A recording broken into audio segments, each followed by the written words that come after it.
Something about balance is owed to you.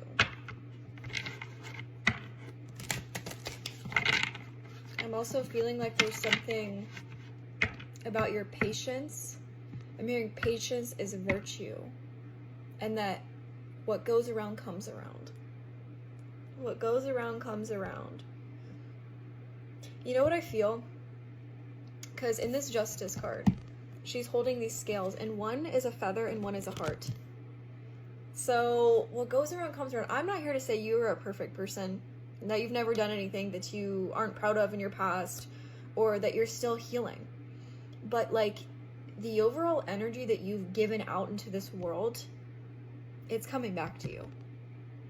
So I don't think that you're the kind of person that has gone out and been malicious or intentionally done things to hurt somebody, or I just feel like you're the kind of person that your justice is actually so much bigger than you. It's bigger than you can comprehend. I think that, you know, what I also feel is that the amount of love that you've poured into other people, or that you've literally just been in this life and it like not come back to you in the ways you expected, I'm feeling like that's that's the point. It wasn't meant to come back in these small subtle ways. I'm getting it was supposed to come in like a wave. I'm hearing a wave of abundance. There's so many things that have been like piling up in your karmic like redistribution. There's something about like it's been piling up to the point that the way it's going to come in, it's going to feel like a flood of blessings. And you know what? It's you found purpose and meaning and appreciation for the blessings in the smallest of moments. So that's why it's going to be this wave, because you're actually going to appreciate it. You're actually going to see it for what is presented to you as, which is literal justice. So whether that be a whole entire new life is presented to you, you've created a whole entire new career that's about to like take off, you received the love of your life. These things are your justice. And it's not like, oh, you just got lucky. This was actually what you have given out to the world, and it's coming back. It's that balance. You know what I mean? Like, you've created this internal balance that's allowing these things to come into your life in ways that you can't even predict. You can't even expect. You don't even know the way that your soul is going to feel so proud of yourself for not giving up when you didn't see things happening for you, not believing in the worst consistently. I'm not saying that you don't have doubts and that you haven't sat there and been like, when is it my turn? When will I finally receive love? When will I do this? I'm not saying that you've never felt that way, but I don't think you fall victim to that. You don't fall victim to why me. You rise into, no, why would it not be me? You don't let the external validate the worth of it. You don't let the timing dictate the worth of it. You let the universe unfold it and present it to you when you know deep down that you're ready. So there's something here about like you're ready. I actually genuinely feel like there's something in your like psyche, in your vessel, that feels ready in ways you haven't before. Yeah, you might have said like I'm ready for when. This time feels different. This time there's no anxiety. I don't want to say there's no anticipation, because we all get excited for things. But there's no worry of you self-sabotaging this, or of you not being able to hold it. Because there's something about the universe wanted you to hold yourself so mother freaking steady, so that when these things come into your life, it doesn't throw you off track. It explodes it, like amplifies it. I don't want to say explodes your path, because that sounds wrong. But like it illuminates it in a way that you have not experienced. Yeah. I just feel like there's something about it's coming back to you. That was literally only one freaking card that came out for this reading. So I'm going to do a part 2 and get more into this, because I do feel like there's so much more. It's only just getting started. I'm just hearing that you're so ready to start new.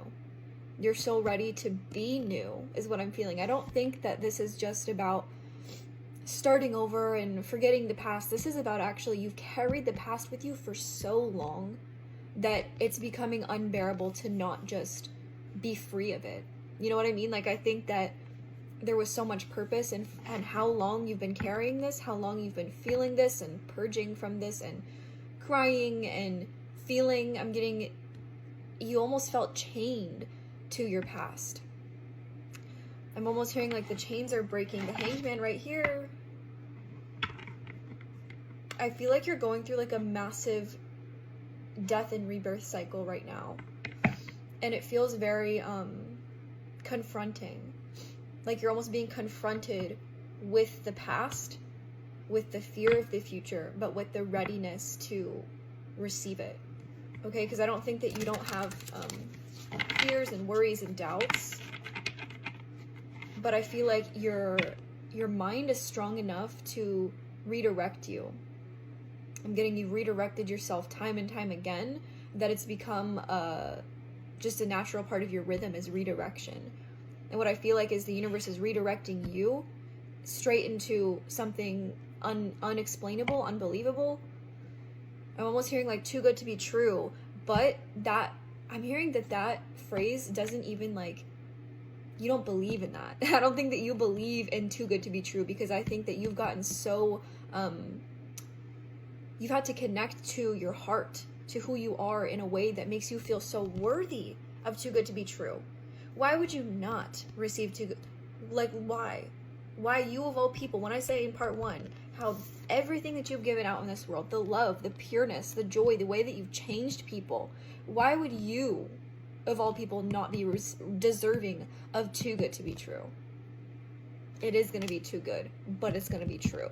That's the difference, is that this time, and you know what? You might have even been genuinely presented with things, the Hierophant right here, with too good to be true in your past. But you learned from that. You took wisdom from that. You didn't let your past define your future. You didn't let this heartache be the rest of your life. You didn't say, oh, because I had my heart broken, I was traumatized by this person, that's going to be only what I experienced. No. I'm getting you took matters into your own hands and healed. And you didn't just heal. I'm getting generational. I'm hearing generational trauma. I'm also hearing generational wealth. So you could be somebody that's very creative, or you're doing something, or like some sort of blessing that's going to come into your life that's going to be so life-changing, stabilizing. That, like, literally, this is the year, 2026, I'm feeling, this is the year for everything to come back to you. And it's not because you're begging for it, it's because you're finally embodied enough to receive it. And, you know, I'm not saying that you weren't deserving of it before, but there's something about right now, like I said, you're just ready for it. Because there's no more resistance. There's no more resistance. You're breaking through some sort of massive barrier. Maybe you've even had some sort of like major epiphany of like what's been actually preventing you, what's been blocking you. And I'm literally seeing somebody just like completely taking away that barrier and walking right through it and seeing that it was always right there. These blessings were always within you. They were never, oh, it's over this. No, it just, I'm hearing you had to feel through it. Yeah. I think I want to do part 3.